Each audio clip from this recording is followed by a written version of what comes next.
podes ter certeza que não irás sozinha para o sínodo, nós vamos contigo. Então, como já dissemos várias vezes, então passamos a palavra ao Cardeal Greca, que nesta ocasião queremos agradecer, e vamos repetir também depois no fim, pela preciosa contribuição neste curso, também pela recente publicação que foi depois de um seminário teológico que aconteceu em junho, promovido pela Centro Evangelho Gaudium. Então, acolho a ocasião para agradecer pela sua contribuição. Então, passo a palavra ao senhor e o tema que vai desenvolver tem este título: Sinodalidade, um método para a evangelização. Passo a palavra ao senhor. Muito obrigado, Vincenzo. Não tenho palavras para expressar a minha gratidão pela nossa gratidão por esta segunda iniciativa do vosso centro está realizando. A formação sinodal é uma necessidade para todos. Estamos aquilo que learning careful, dizem os ingleses. Estamos aprendendo como podemos traduzir a nossa vida eclesial num estilo sinodal. Muito obrigado pela vossa proximidade e orações. Bom, então eu desejo compartilhar com vocês alguns pensamentos sobre a evangelização e a missão, porque é verdade que é o tema deste sínodo, que é a sinodalidade, mas uma igreja sinodal para a missão, para a evangelização. Segundo a minha opinião, o atual caminho sinodal não é, na realidade, outra coisa senão a continuação coerente do sonho missionário que o Papa Francisco e que o Papa ilustrou no mesmo parágrafo do documento programático do seu pontificado, já há quase 10 anos. Ele escrevia, o Santo Padre: sonho com uma opção missionária capaz de transformar tudo, de modo que os costumes, os estilos, os horários, a linguagem e toda a estrutura eclesial se tornem um canal adequado para a evangelização do mundo atual, mais do que para a autopreservação.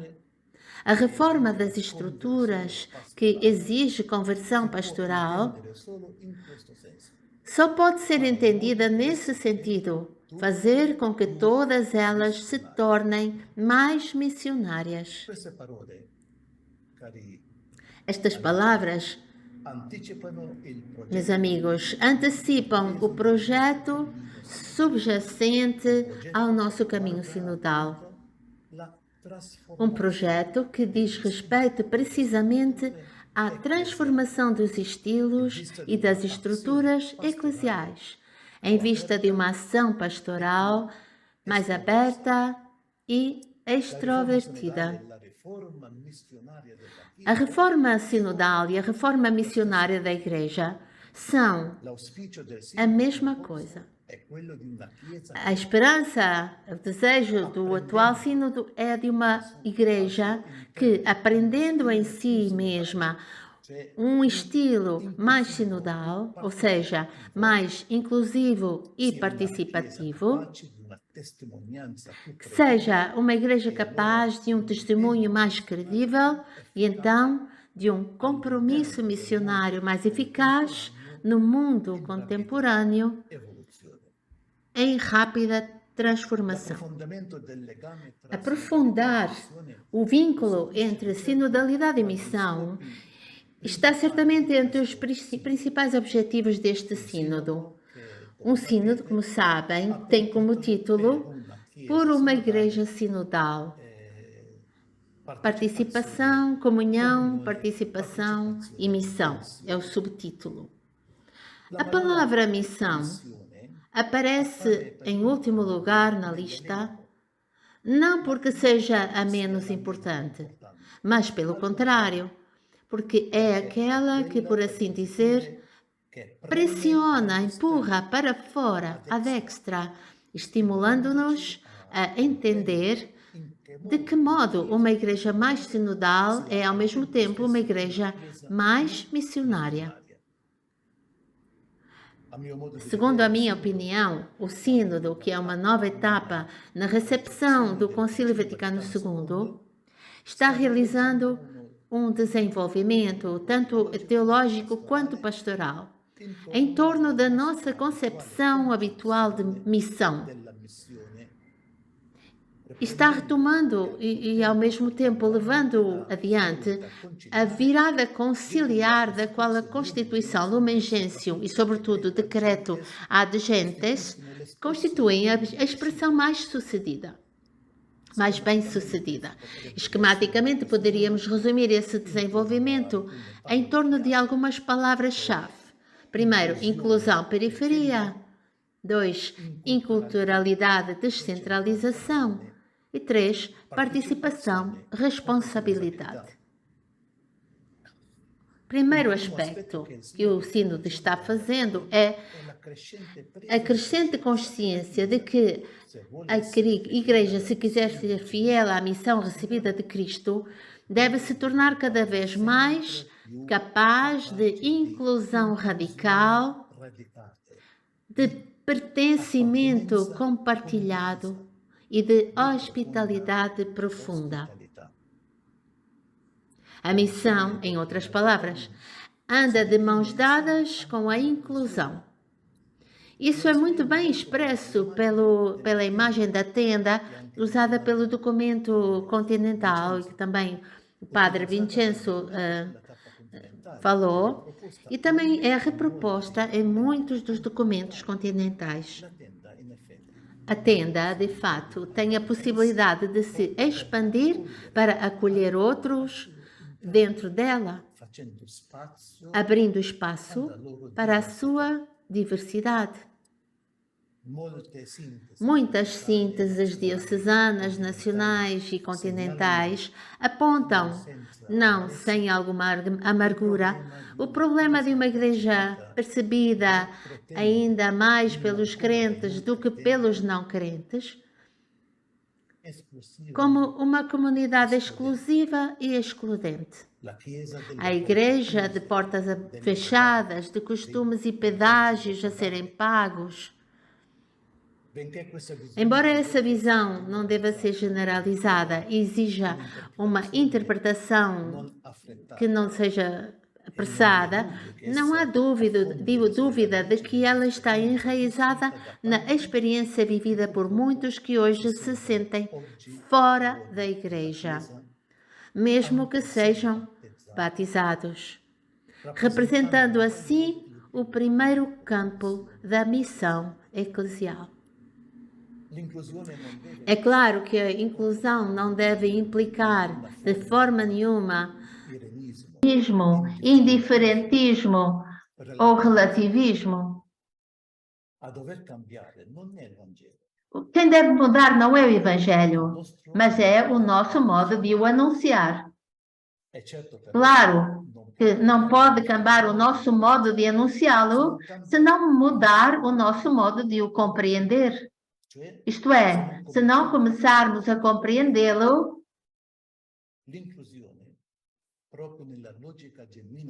melhor. A inclusão, precisamente na lógica genuína do Evangelho, pede que vamos para as margens, para os confins, para as periferias. Precisamente a periferia, entendida naquilo que o Papa Francisco diz como espaço antropológico ou existencial, antes do que área geográfica. A periferia é o primeiro campo da missão eclesial, sobre o qual este sínodo está atraindo a atenção. Para esse já citado documento da etapa continental, neste percurso as igrejas se deram conta que o caminho para uma maior inclusão, isto é, a tenda alargada, se realiza de modo gradual. Inicia com a escuta, exige uma mais ampla e profunda conversão dos comportamentos e das estruturas e também novas abordagens de acompanhamento pastoral e disponibilidade para reconhecer que as periferias podem ser o lugar onde ressoa um apelo à conversão e a colocar-se mais decididamente em prática o Evangelho. Podemos dizer que, enquanto, segundo a concepção tradicional da missio ad gentes, superada já pelo Vaticano II, o cristão missionário é aquele que se coloca fora para converter alguém.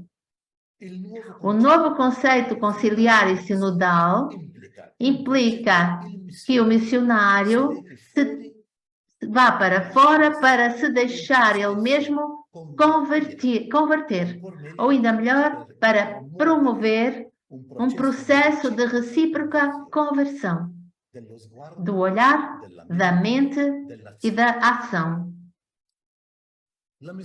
A missão enquanto descentralização é um segundo aspecto que é importante e diz respeito à atenção que o processo sinodal em curso está recebendo um pedido de um modelo de igreja menos verticalista e centralizado, mais capaz de entrar em contacto vital com a diversidade dos povos e das culturas, onde se encarna o único Evangelho de Cristo. Lê-se ainda no documento para a etapa continental, um elemento essencial da sinodalidade que necessita ainda de um significativo aprofundamento e de uma melhor compreensão é o chamado a uma abordagem intercultural mais consciente. Essa abordagem começa caminhando juntos com os outros, apreciando as diferenças culturais e compreendendo-as como fatores de crescimento. E não poucas palavras se pede para se reconhecer, se empenhar e se integrar e responder melhor às riquezas das culturas locais, muitas das quais têm visões do mundo e estilos de ação que são já sinodais. As pessoas exprimem o desejo de promover a cultura local e integrá-la com a fé, de incorporá-la na liturgia.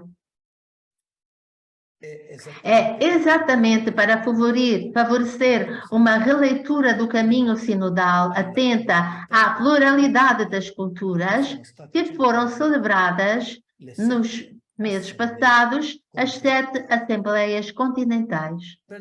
Para a preparação das Assembleias Continentais, a Secretaria do Sínodo interpelou as reuniões internacionais de conferências episcopais presentes em quase todos os continentes. Estas Assembleias, estou-me referindo, por exemplo, à CE, Conferência Episcopal Italiana, etc. Os documentos finais foram matéria para a elaboração do Instrumentum Laboris, que releram para fazerem florescer as instâncias peculiares das culturas e evitar que a grande máquina do Sínodo Universal asfalte as diferenças locais, pondo de lado as expectativas dos povos. E tratou-se de um esforço de inculturação do tema sinodal. No fundo, a novidade das Assembleias Continentais tem consigo uma ambição que ultrapassa o evento das suas convocações, inscrevendo-se com coerência no projeto de uma igreja mais sinodal. A ambição de fazer das igrejas regionais um sujeito eclesial, funcional, àquela descentralização da Igreja Católica que o Papa Francisco desejou desde a Evangelii Gaudium. Dito em outros termos, é a ambição de uma Igreja que realize mais completamente a sua catolicidade, isto é, a sua unidade multiforme, uma unidade que não impõe uma rígida uniformidade, mas integra a diversidade das experiências, das sensibilidades, das culturas, enriquecendo uns aos outros dos dons, uns dos outros. Do concílio, até agora, a instância das igrejas regionais, que foi feita uma estrada nas vozes dos teólogos e pastores que querem esta chance para o catolicismo de um futuro diferente à insurgência das culturas. A expectativa é, afinal de contas, que a Igreja quer servir neste mundo na lógica conciliar da Gaudium Spes, assume mais convictamente a instância continental como caminho para a sua missão no terceiro milénio. A terceira palavra-chave do caminho sinodal um título escolhido pelo Papa Francisco, é a missão, é participação. Uma terceira palavra-chave do caminho sinodal, incluída também no título escolhido pelo Papa Francisco, é essa. O documento para a etapa continental recolhe das sínteses nacionais a convicção de que a missão da Igreja se realiza através da vida de todos os batizados. E este é o desejo de corresponsabilidade que declinem diante de uma chave de serviço na comum missão, isto é, a linguagem da ministerialidade.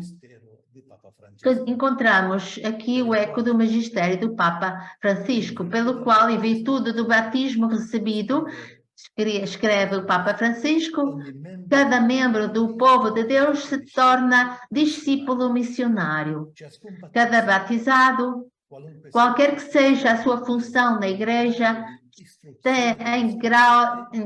é capaz de uma instrução da sua fé, é um sujeito ativo de evangelização e seria inadequado pensar num esquema de evangelização que seja levado em frente por atores qualificados, nos quais o resto do povo de Deus fiel fosse apenas receptivo das suas ações. A nova evangelização deve implicar um novo protagonismo de cada um dos batizados.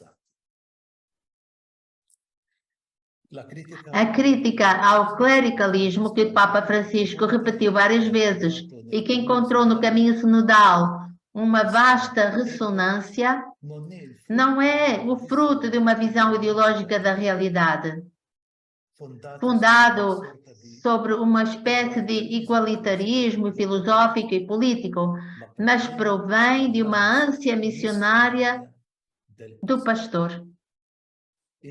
O clericalismo, de fato,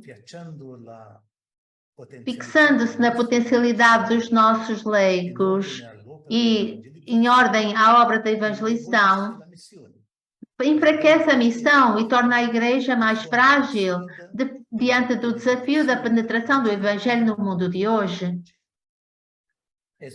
Ele reduz o número dos agentes eclesiais ao serviço missionário e restringe a missão apenas aos clérigos e deixa os assim chamados simples batizados em posição de passividade, como se o mandato missionário do ressuscitado não se fosse dirigido também a eles. Então, os parágrafos 53 e 54 do Instrumento Laboris, do Sínodo, sublinham o precioso e irrenunciável contributo de cada batizado. Eis então que o caminho sinodal em curso pode nos ajudar a redescobrir que uma Igreja mais capaz de participação e corresponsabilidade é uma Igreja ultimamente mais capaz de missão. E os batizados, batesimais, são entendidos não como poderes, mas como habilitação ao serviço dos irmãos, na comum fé e na comum humanidade, segundo o modelo de Cristo, servo de todos por amor. Esses são um dom, porque provêm unicamente da graça de Deus e, ao mesmo tempo, uma tarefa e um débito, porque reclamam dos cristãos que os empenham antes dos outros. O seu fim é definitivamente a comunhão fraterna na Igreja e o testemunho evangélico no mundo, isto é, a missão. A participação é para a missão. Ele não pretende dominar espaços, mas espalancar novos caminhos ao Evangelho.